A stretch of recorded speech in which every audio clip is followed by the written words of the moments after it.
Hi అండి, అందరూ ఎలా ఉన్నారు?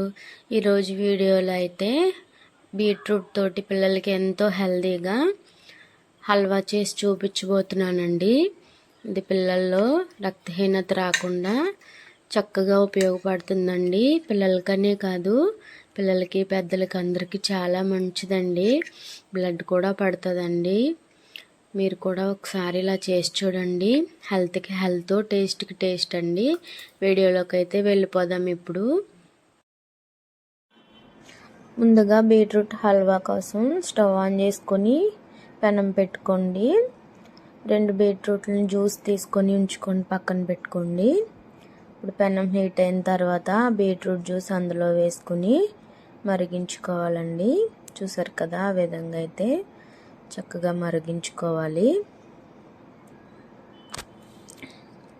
చూసారా, జ్యూస్ అయితే మన క్వాంటిటీని బట్టి అయితే తీసుకోవాలండి. మనం ఎంతమంది అయితే ఉంటే దాన్ని బట్టి తీసుకోవాలి. నేను 2 బీట్రూట్లు అయితే తీసుకున్నాను. ఇది మరుగుతుండే లోపు ఇలా ఒక పొంగు అయితే వచ్చిన తర్వాత ఒక 3 స్పూన్లు షుగర్ అయితే నేను వేసుకున్నానండి. వేసుకొని షుగర్ అయితే కరిగించుకుంటున్నాను. ఈలోపు ఒక బౌల్లో కార్న్ఫ్లోర్ అయితే తీసుకోండి. 2 బీట్రూట్లకు గాను నేనైతే 3 పెద్ద స్పూన్లు అయితే కార్న్ఫ్లోర్ తీసుకున్నానండి. ఉండలు లేకుండా దాంట్లో వాటర్ వేసి కలుపుకోవాలండి. ఉండలు లేకుండా చూసుకోవాలి. కార్న్ఫ్లోర్ మిశ్రమాన్ని ఆ బీట్రూట్ మరుగుతున్న జ్యూస్లో వేసి బాగా కలుపుకోవాలండి. ఫ్లేమ్ అయితే సిమ్లో పెట్టుకుని బాగా కలుపుకోండి. అలా దగ్గర పడేదాకా కలుపుతూనే ఉండాలండి.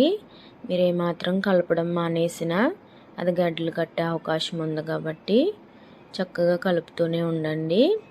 అలా కలుపుతుండగానే 1 స్పూన్ నెయ్యి అయితే వేసుకోవాలండి.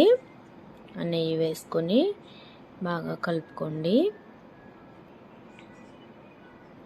ఈ విధంగా అయితే పిల్లలకి చేసి పెడితే బ్లడ్ చాలా ఇంప్రూవ్ అవుతుందండి. వారిలోని 1 స్పూన్ నెయ్యి అయితే వేసుకుంటున్నాను నేను. ఆ నెయ్యి అంతా ఆ హల్వాలో అబ్జర్వ్ అయిపోతుందండి. అంతవరకు కలుపుతూనే ఉండాలి.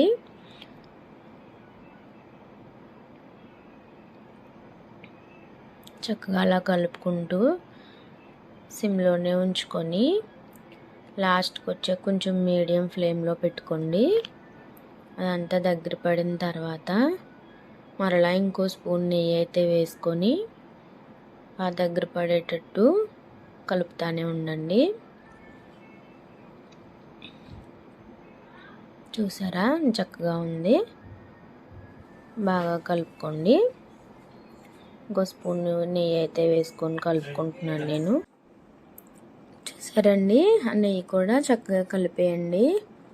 ఆ విధంగా అయితే తయారవుతుంది.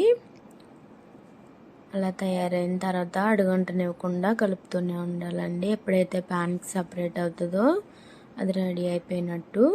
ఈలోపు ఒక బౌల్ తీసుకొని దానికి నెయ్యి రాసి ఉంచుకోండి.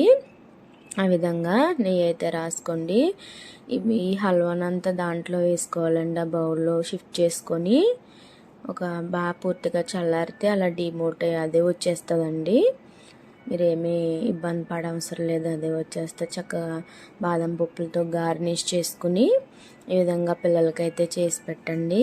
వారంలో ఒకసారైనా చేసి చూడండి. పిల్లలు హెల్తీగా ఉంటారు, పెద్దవారు కూడా హెల్తీగా ఉంటారు. బాయ్ అండి.